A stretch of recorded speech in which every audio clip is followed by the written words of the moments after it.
Ya, pertandingan melawan Korea Selatan di babak perempat final Piala Asia U23 menjadi laga yang sangat penting untuk timnas.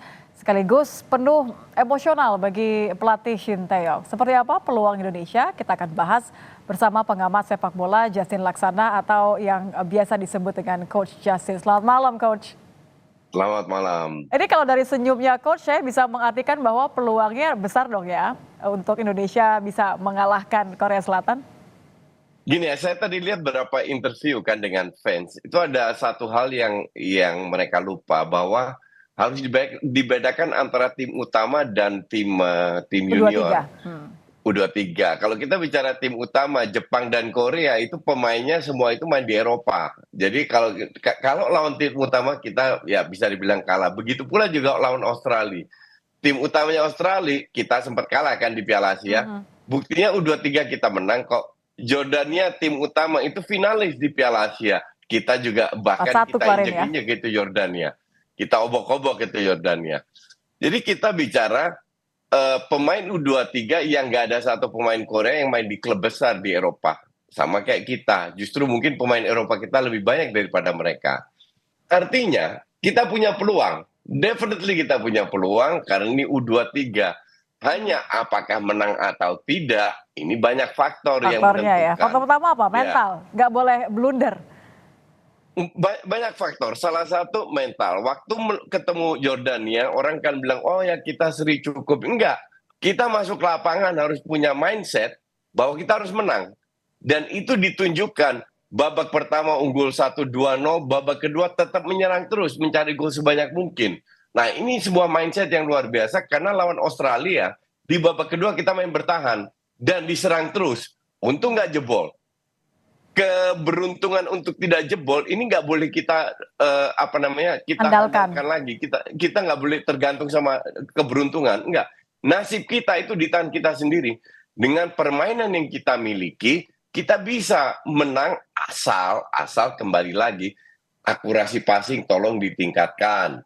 Terus jangan terjadi individual blunder. Dalam 2 match kita kena 2 penalti loh.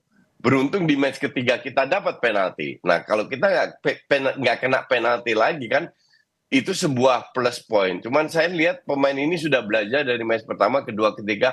Ada progres yang nyata. Nah progres ini harus ditingkatkan. Jangan kita masuk lapangan dengan oh ini Korsel luar biasa main di Piala Dunia bla bla bla. Enggak, kita juga bagus. Kita harus masuk Korsel, I'm going to beat you tonight.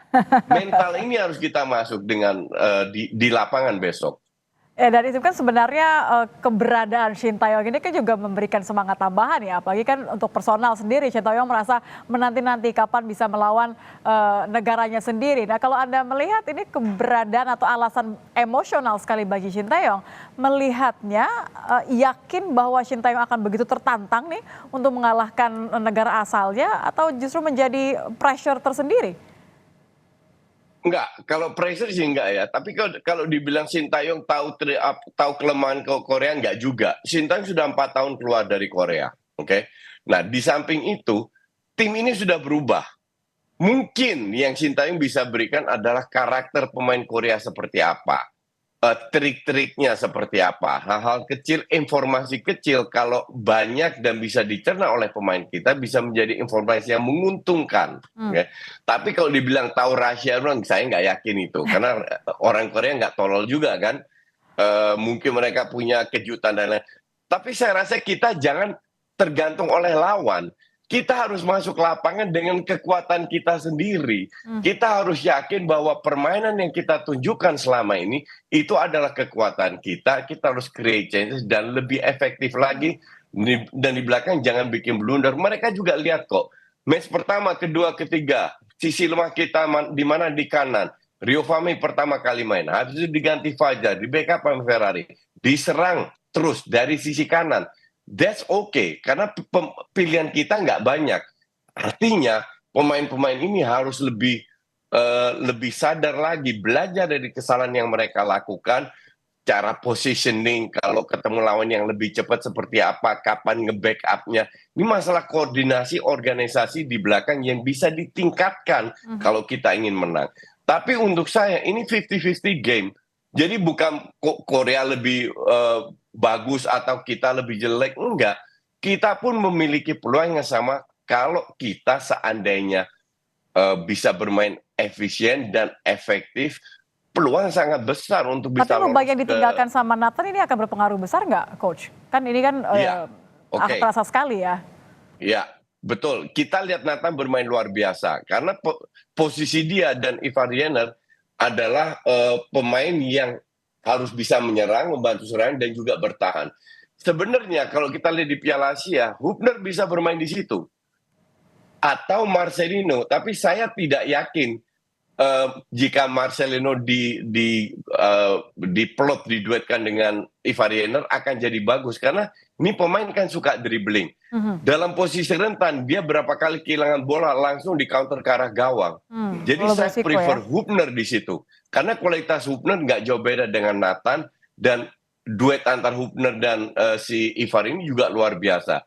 Jadi biar Marcelino di depan sama Witan sama Rafael Struijk karena mereka sudah kompak. Pertanyaannya kan sekarang kalau Hubner digeser ke depan, siapa yang gantiin tempatnya? Ya kemungkinan Komang, karena Komang di match pertama juga kagok mainnya. Tapi setelah itu dia masuk lawan Jordania dia masuk, dia cetak gol. Semoga dengan cetak gol percaya dirinya lebih meningkat. Kembali ya. Jadi lebih realistis untuk saya atau lebih mempertahankan kekuatan kita jika Hubner yang digeser bukan Supaya Marcelino. kalau akhir skor nih, saya ingin lihat optimismenya. Kira-kira bisa berapa nih akhirnya? Ya, ini bisa sampai extra time bahkan adu penalti. Karena saya lihat kita sama kuatnya. Tergantung siapa yang bikin Gentar lebih dahulu kesalahan ya. dan siapa yang bisa memanfaatkan. Oke, terima kasih Coach Justin. Tentu kita Oke. berharap yang terbaik. Ini mentalnya tidak boleh kalah, tapi we believe in Betul. them. Kita percaya Kita pada harus squad percaya kita bisa lolos. Garuda Muda. Mindsetnya tadi. Terima kasih. Selamat malam Betul. Coach Justin. Oke, malam.